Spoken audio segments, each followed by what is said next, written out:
The history of Hardeeville is kind of unique. It was developed over time as the timber industry was real large. You had the Argent Lumber Company here, and through that you had some very large land holdings that were in timber tracts being managed for timber over time. Through that, we have the ability, we have a lot of these large tracts have now being pretty much distributed out from the timber companies that no longer need them for that business. They've gone to other markets to get their timber, so now they're selling off and liquidating these tracts.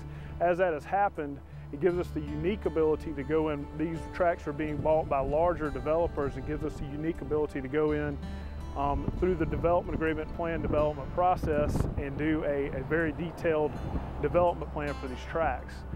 We require them to set aside at least 75 acres for parks within the development itself. You have $320 per unit for fire. It breaks down as $320 per fire, $320 for police.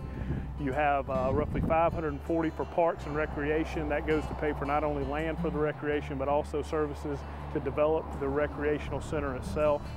You have a portion there for schools. We also require them to set aside at least a 20-acre site for schools themselves, libraries, so on and so forth from there for those infrastructure costs. And then we have, each development is unique unto itself depending on the first two that we've done were the West Argent tract, which is now Tradition, which was bought by a company out of Port St. Lucie, Florida called Core Communities. Adjacent to that, Reed Development Company has bought a large, roughly 7,000 acre tract and has done a master plan development agreement and PDD on it. It's largely residential, has about 500,000 square feet of commercial within it. The latest one we've annexed is a 6,500 acre tract which is west of Hardeeville along the Savannah River and the Savannah Wildlife Refuge. What makes it so unique is I-95 bisects this tract. The northern end is adjacent to a landing on the Savannah River, and the southern tip of the tract is about 7 minutes from downtown Savannah. Within that tract, it also has a major CSX rail line running through it and an abandoned rail line that runs the length of the property that is still intact. The rails are still there, the bed could be easily reopened. It's very close to the proposed Jasper port site. Within that, here just adjacent to Hardeeville, the developer also donated 135 acres of industrial property to the city to get our Hardeeville Industrial Park started here adjacent to I-95, and that's been very good. With that, we've also got an option for an additional 250 acres to add to that park for the next 5 years if it starts growing real well, and have reserved another roughly 500 acres for industrial development within that property.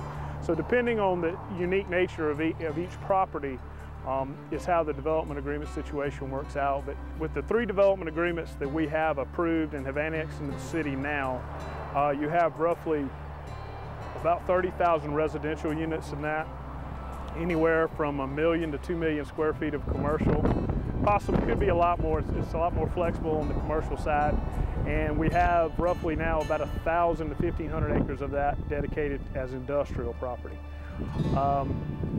10 years, you're looking at a possible, I'd say around 50,000 population, 10 to 15 years. If things go as planned and market conditions stay the same, it could change. Those things go up and down over time.